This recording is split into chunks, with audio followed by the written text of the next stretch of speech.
बिस्मिल्लाहिर्रहमानिर्रहीम, अस्सलाम वालेकुम। अच्छा जी, तो मैंने आपसे वादा किया था कि मैं सी पैक के रिगार्डिंग जो अपडेट्स होंगे वो मैं लेके आऊँगा, तो मैं आपके सामने हूँ।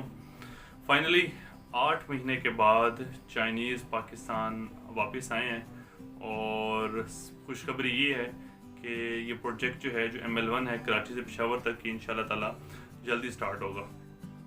और चाइनीज़ के बेसिकली वापस आने की मेन वजह भी ये थी कि अब मज़ीद इसे डिले ना किया जाए। तो जिस तरह कि मैंने आपको बताया था पहले भी, पिछली वीडियो में भी, तो मैं कुछ मज़ीद चीज़ें क्लियर कर देता हूँ। बेसिकली 5 सेक्शन है: कराची, हैदराबाद, हैदराबाद मुल्तान, लाहौर, लाला मूसा, रावलपिंडी पेशावर। तो इन 5 सेक्शन के अंदर जो हैं ये मेन लाइन के सेक्शन हैं।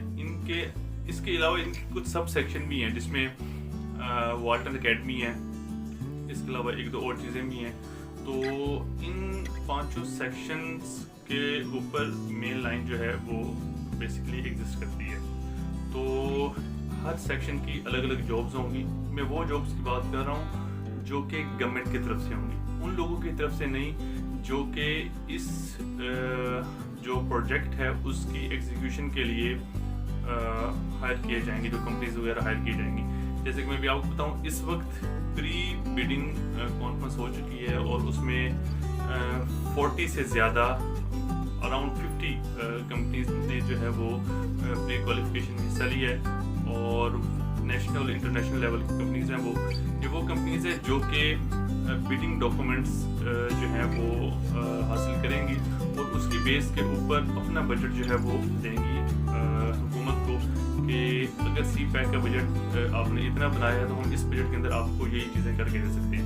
मैं आपको बता दूं कि इसके अंदर क्या क्या है। देखें, बेसिकली मेन लाइन जो है वो कराची से लेकर पेशावर तक पाकिस्तान रेलवेज़ की जो एग्जिस्टिंग मेन लाइन है उसकी अपग्रेडेशन है, ठीक है। उसमें ड्राई पोर्ट भी है, वेरिएंट के करीब डबल ट्रैक है, ठीक है। इसके अलावा इसके अंदर पूरे पाकिस्तान में जितने भी फाटक हैं वो ख़त्म कर दिए जाएंगे ताकि ये हादसात वगैरह से बचा जा सके। और उन फाटक की जगह पे फ्लाईओवर और अंडरपासेस बना दिए जाने हैं। अच्छा, इसके आगे अगर हम मज़ीद चलें तो पाकिस्तान रेलवेज़ के लाइंस की दोनों तरफ फेंसिंग कर दी जानी है ताकि कोई बच्चा आता है, कोई गाड़ी आती है, कोई जानवर वगैरह आता है, ठीक है, उससे भी जो है वो रुकावट ट्रेन के अंदर, ट्रेन की जो मूवमेंट है उसमें रुकावट ना हो। एक और आपको जो है वो चीज़ बताऊँ, इस वक्त पाकिस्तान रेलवे जो है वो चल रही है 110 जो है वो किलोमीटर के ऊपर।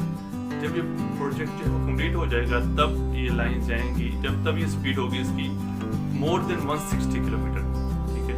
तो एक बड़ा डिफरेंस होगा। कराची से लाहौर तक इस वक्त जो सफ़र है 18 घंटों का, वो आ जाएगा 12 घंटों पे। ये जो है वो अपग्रेडेशन होगी। तो इस सारी चीज़ों को सामने रख के जो कंपनीज जो है वो बिडिंग के लिए आएंगी तो उन्होंने अपना एक बजट देना है कि हाँ, अगर पाकिस्तान रेलवेज़ का या फिर गवर्नमेंट का मेन लाइन के लिए बजट जो है वो इतने बिलियंस डॉलर का है तो हम उसमें उसके इस प्लान में, इस फेज़ में हम उस बजट के अंदर ये काम जो हम करके दे सकते हैं। तो जो भी कंपनी जो है वो क्वालिफाई करेगी, साउथ है वो उसने अपनी जॉब तो निकालनी है। इसके अलावा गवर्नमेंट जो है, गवर्नमेंट की जॉब इन सेक्शन की अलग होंगी। मिसाल लेता हूँ, सपोज एक सेक्शन है, एक सेक्शन के अंदर जो जॉब्स की कैटेगरीज हैं वो मोर देन 40-45 इस तरह, ठीक है। और हर कैटेगरी की 8 से 10 जॉब्स हैं।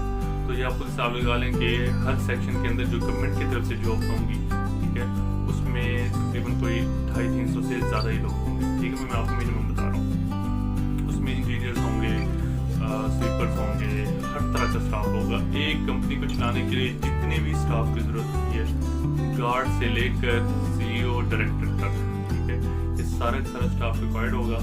मिनिमम मैं सैलरी बताऊं अगर आपको, तो मिनिमम सैलरी अगर जो पहला स्केल वाला जो बंदा होता है, ठीक है, उसकी 18,000 से ज़्यादा जो है वो रखी हुई है।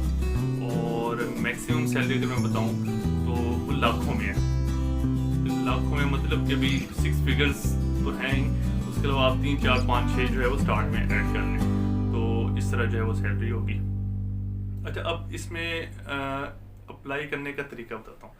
देखें, आप लोगों ने नज़र रखनी है नेशनल और इंटरनेशनल न्यूज़पेपर्स पे, ठीक है। इसमें डॉन है, द नेशन है, द वर्ल्ड न्यूज़ है, ठीक है। और इस तरह के जो 2-3 बड़े न्यूज़ है ना, न्यूज़पेपर, उनके साथ आपने टच में रहना है, क्योंकि एड्स जो हैं बेसिकली उन्हीं के अंदर आएंगी। उन एड्स के अगेंस्ट जो भी इंटरव्यू की पॉलिसी बनेगी, हो सकता है वो टेस्ट के थ्रू हो सकता है, वो का इंटरव्यू हो सकता है, वो आप लोग से सीवीज मंगवाएं, क्योंकि जिस तरह अभी सब प्रोजेक्ट्स की चल रही हैं, इंटर्नशिप के सेकंड फेज आया हुआ है, 11 नवंबर उसकी शायद लास्ट डेट है, कि वो उनकी जो डॉक्यूमेंट्स हैं वो अपने पास मंगवा रहे हैं, यानी गवर्नमेंट अपने पास डॉक्यूमेंट्स मंगवा रही है। तो उस डॉक्यूमेंट के बेस के ऊपर जो लड़का या जितने भी एप्लीकेंट होंगे, उन्होंने जहाँ जहाँ अप्लाई किया होगा, जिस जगह उनका डोमिसाइल होगा, जहाँ जहाँ वो देखें, गवर्नमेंट देखे कि अच्छा इस बंदे को यहाँ हम एडजस्ट कर सकते हैं, इस बंदे को यहाँ एडजस्ट कर सकते हैं, वो जो भी उन्होंने प्रोसीजर बनाया हुआ है वो उसके अकॉर्डिंगली चलेंगे। हो सकता है कि मेन लाइन की जॉब्स के लिए यही चीज़ें जो है अप्लाई हों, लेकिन फिलहाल अभी तक ये चीज़ फाइनल नहीं है। तो सीपैक के हवाले से कुछ मेन चीज़ें आपके सामने ये थी। इसमें मैं एक दो चीज़ और बता दूं कि जिन लोगों ने इसके अंदर तैयारी करनी है, वो पीपीएस के जो एग्ज़ाम्स हुए हैं उसके 5 साल वो पकड़ें और उसी को पकड़ के वो तैयारी शुरू करें, इंशाल्लाह ताला वो क्वालिफाई कर जाएंगे। अगर तो एनटीएस या बीटीएस या जो भी तरीक़ाकार होता है, ठीक है, उसके थ्रू चलते हैं, तो जी ये आप लोगों के लिए फ़ायदेमंद होगा। अच्छा, इसके अलावा अगर मैं बात करूँ उन कंपनीज़ की जिन्होंने सीपैक के बिहाफ के ऊपर जो है वो जॉब्स देनी है, तो देखें उनकी ना हम स्टाफ की बात कर सकते हैं कि वो कौन कौन सा स्टाफ जो है वो हायर करेंगे। साफ ज़ाहिर है उन्हें भी हर तरह का स्टाफ चाहिए होगा, टेक्निकल स्टाफ में ज़्यादा होगा, ठीक है, तो वो हर तरह का स्टाफ जो है वो चाहेंगे। अच्छा, उनकी सैलरी के ऊपर फ़िलहाल कोई डिस्कशन नहीं की जा सकती, क्योंकि ये उन तमाम कंपनीज़ की अपनी सवाबदीद है। जो गवर्नमेंट ऑफ पाकिस्तान है उनकी जो सैलरी स्ट्रक्चर होगा वो वही होगा जो कि प्रोजेक्ट का, और जो गवर्नमेंट का जो सैलरी स्ट्रक्चर होता है वो उसके ऊपर वो पहले स्केल से लेकर 22वें स्केल तक, और पीपीएससी और बीपीएस इन दोनों का जो सैलरी स्ट्रक्चर है वो आपको गूगल से भी मिल जाएगा, लिंक मैं डिस्क्रिप्शन में भी डाल देता हूँ। तो उन दोनों को आप देख सकते हैं कि सपोज अगर आप 5वें स्केल के लिए अप्लाई कर रहे हैं किसी प्रोजेक्ट में, तो आपका सैलरी जो है वो क्या होगी। अगर आप गवर्नमेंट के परमानेंट जॉब के लिए अप्लाई कर रहे हैं तो उसकी जो है वो सैलरी क्या होगी। एक और चीज़ बता चलूँ, जैसे कि जॉब्स आएंगी ये कॉन्ट्रैक्चुअल जॉब्स होंगी, आप कॉन्ट्रैक्ट एज ए कॉन्ट्रैक्ट जो है वो हायर किए जाएंगे। ये कॉन्ट्रैक्ट 5 साल 10 साल 15 साल 20 साल 25 साल, यानी कि जब तक ये प्रोजेक्ट जो है वो चलेगा। मिनिमम जो मेन लाइन का प्रोजेक्ट है वो 10 से 15 साल तक नहीं मिलेंगे, ठीक है। और आपको पता है पाकिस्तान में जब एक कोई चीज़ शुरू हो तो वो ज़रा डिले ही होती है, तो ये आप ध्यान में रखेंगे 10 से 15 साल का एक कॉन्ट्रैक्ट होता है, और उसके अंदर सैलरी पैकेज भी अच्छा होता है और बाकी फैसिलिटीज़ भी अच्छी होती हैं। गवर्नमेंट जॉब की तरह ही होती है, लेकिन एक्चुअल में गवर्नमेंट जॉब नहीं होती, क्योंकि इसमें जो गवर्नमेंट जॉब वाली अदर फैसिलिटीज़ हैं, घर मिलना और पेंशन वगैरह, ठीक है, इस तरह का सीन नहीं होता। बाकी तमाम की तमाम फैसिलिटीज़ आपको हुई होती हैं, पर सिर्फ ये होता है कि आप कॉन्ट्रैक्ट पे होते हैं till the end of the project. तो ये फ़िलहाल के लिए सीपैक के ऊपर अपडेट थी। एक दो और चीज़ें हैं मज़ीद डिस्कशन के लिए, वो जब मज़ीद चीज़ें क्लियर होंगी चाइनीज़ के हवाले से और पाकिस्तानी गवर्नमेंट के हवाले से, ठीक है, वो मैं फिर इंशाअल्लाह आपके सामने रखूँगा। तो तब तक के लिए दुआ में याद रखिए।